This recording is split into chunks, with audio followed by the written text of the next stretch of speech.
Hello everyone, and welcome to my Young and Restless official. I hope everyone is having a wonderful day. Before we begin, please hit the subscribe button and give this video a thumbs up. According to spoilers for the week of March 24th to 28th on The Young and the Restless, Billy Abbott will save the day while Jack Abbott will have to deal with some concerns. Let's discuss all the surprises that will be revealed in Genoa City, as Michael Baldwin will also be conducting an investigation. First of all, Summer Newman will continue to be concerned about Phyllis Summers' disturbing behavior. Even though Summer has good reason to be concerned, she might exploit her anxiety as an excuse to draw Kyle Abbott nearer. More Phyllis turmoil would provide Summer with an opportunity to reconnect with Kyle, as she has been relying on him a lot lately. Although Claire Newman has been making an effort to appear unconcerned by Summer's behavior, she might eventually be pushed to the limit. Because of her downward spiral, Phyllis will try her hardest to avoid her children. Since it's obvious that Phyllis isn't feeling well, she won't allow Summer and Daniel Romalotti Jr. to witness her difficulties. But since Phyllis will allow Billy to save her, she will provide a way for him to assist her. If Phyllis needs to let off some steam and let her hair down, Billy has been known to take women up for some rooftop ranting. Diane Jenkins Abbott will continue to be excited to display the repairs made to the Abbott mansion.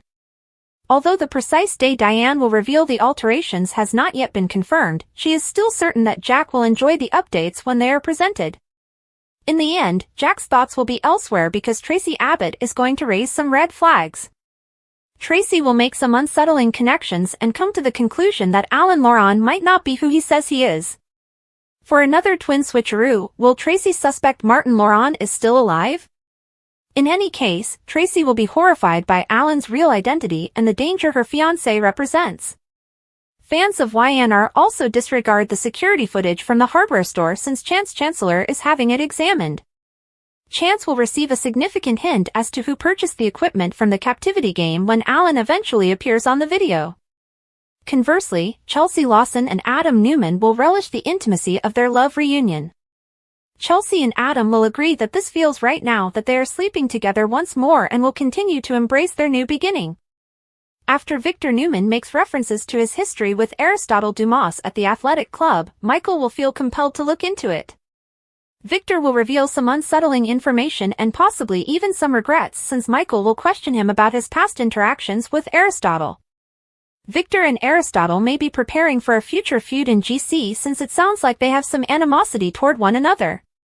According to spoilers for The Young and the Restless, the week of March 24th to 28th will bring some shocking revelations and unsettling forecasts, so tune in. Jack left Tracy a voicemail in his Jabot office. "How was Ashley doing in Paris?" he inquired. Nikki was trying to enter the office from the opposite side of the door as Jack made his way out. Nikki fell into Jack's embrace. "Oops," she said. It was evident to Jack that Nikki had consumed alcohol. "How did she get to his workplace?" he asked. Jack was informed by Nikki that while she had been foolish enough to drink, she had not been foolish enough to drive. In order to prevent her driver from noticing her condition and telling Victor, Nikki said to Jack that she had used a ride-sharing service. Jack responded that she was not a burden to anyone when Nikki expressed her dislike of being a burden to Victor. Jack questioned Nikki about what had caused her most recent mistake.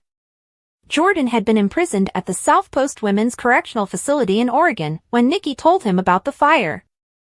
Nikki told Jack that she was afraid of Jordan.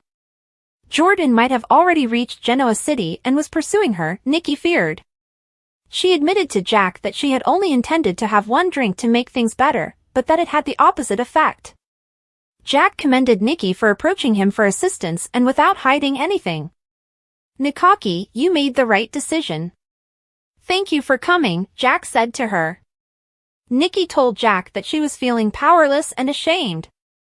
Nikki remarked about how amazing it felt to have a full day of sobriety under her belt and to have most of her job under control, but then one headline sent her racing for vodka. One drink had turned into 3, Nikki informed Jack. Jack informed Nikki that her decision to visit him was a wise one. Jack understood Nikki's concerns about Jordan and confirmed them. Jack assured Nikki that there was little likelihood that Jordan had escaped and that Victor's security detail would keep Nikki safe if Jordan headed to Genoa City. Nikki responded, I know that logically, but this beast finds a way to feed itself. Nikki needed something to strengthen herself and to position herself for success, Jack said. Jack informed Nikki that they had a meeting to attend. Nikki accepted the hand that Jack held out. Victor was speaking with his security staff on the phone at his office. He wanted information about Jordan's whereabouts in a furious manner. He insisted on knowing whether she was dead, in jail, or out and about. Lucy arrived to Daniel's house as Daniel was thinking deeply. Lucy inquired why Daniel had been grouchy all morning once she managed to grab her father's attention. Daniel appeared preoccupied when Lucy reminded him of their plans for the day. Lucy remarked that Heather, her mother, had appeared distracted as well. Lucy pondered whether her parents had a quarrel. The door was knocked on before Daniel could respond. Heather was the one. Lucy questioned her parents about the status of their plans to attend a gallery show. Lucy became skeptical when Heather recommended that she speak with Daniel about that. I don't think we're both dealing with deadlines at work, Lucy told her parents. Heather informed Lucy that she needed to have a private conversation with Daniel regarding her job. Lucy was sure something was wrong, and she informed her parents so. She was told to finish her homework by Heather. Daniel supported Heather. Lucy walked out of the room. Daniel and Heather exchanged sulky glances. As Lucy eavesdropped behind a door, Heather questioned Daniel if he believed Lucy suspected the truth. Until Daniel could get around to telling Lily that Daniel and Heather were together, Heather told him that she didn't want to live a lie. When her mother said, "We love each other," Lucy grinned. At last, we managed to find our way back to one another. Are you aware of how fortunate we are? Heather informed Daniel that she had spent the entire night attempting to determine their next course of action. Daniel said that he had been asking himself the same questions all night long as well. When Lucy heard her mother question Daniel, "Are you taking a step back from what happened?" Lucy appeared concerned. Daniel told Heather that although he shared her desire for them all to be a family once more, he couldn't continue to cheat on Lily behind her back. While Lily was juggling Maddie's crisis, Daniel reaffirmed his hesitance to fly to California and dump everything on her. Heather told Daniel, "I kind of hate that right now, but you're an honorable man." Heather was aware that unless Daniel did the right thing, they would not be able to be together. Where does that leave us? Heather questioned Daniel. Persuaded that Lucy would soon discover the truth, Heather questioned Daniel if they too intended to encourage their daughter to lie on their behalf. While their circumstances were uncertain, Heather feared Daniel may begin to doubt everything. Daniel made an effort to comfort Heather. Daniel declared, "I cherish you." He had to show Lily kindness even if he had always loved her. In order to avoid taking any chances, Heather admitted that she was selfish even though she didn't want to be. Daniel advised Heather to wait it out and exercise patience. He then gave her a kiss. Daniel was informed by Heather that she would wait for him to inform Lily. They shared another kiss. Lucy danced joyfully behind the door.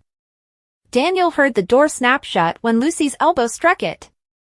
He yelled at his daughter, "Luce, you can come out of hiding now." Lucy came in grinning. When Daniel told Lucy, "You are busted, young lady," Lucy said giddily, "Worth it," attributing her parents' realization that they belonged together to her own lack of nuance. Daniel told Lucy that all of them would need to lay low until he could talk to Lily, but they could still engage in family stuff. Lucy gave her parents a happy hug. Tucker left Ashley a voicemail at his house. "Bonjour, Ashley," he said. "I am aware of your location and activities." Ashley was at the bistro in Paris, mentally reliving all she had experienced there on her honeymoon with Tucker. She was clearly shaken. Tracy inquired as to if Ashley was still interested in finding answers. According to spoilers for the week of March 24th to 28th on The Young and the Restless, Billy Abbott will save the day while Jack Abbott will have to deal with some concerns. Let's discuss all the surprises that will be revealed in Genoa City as Michael Baldwin will also be conducting an investigation. First of all, Summer Newman will continue to be concerned about Phyllis Summers' disturbing behavior. Even though Summer has good reason to be concerned, she might exploit her anxiety as an excuse to draw Kyle Abbott nearer. More Phyllis turmoil would provide Summer with an opportunity to reconnect with Kyle, as she has been relying on him a lot lately. Although Claire Newman has been making an effort to appear unconcerned by Summer's behavior, she might eventually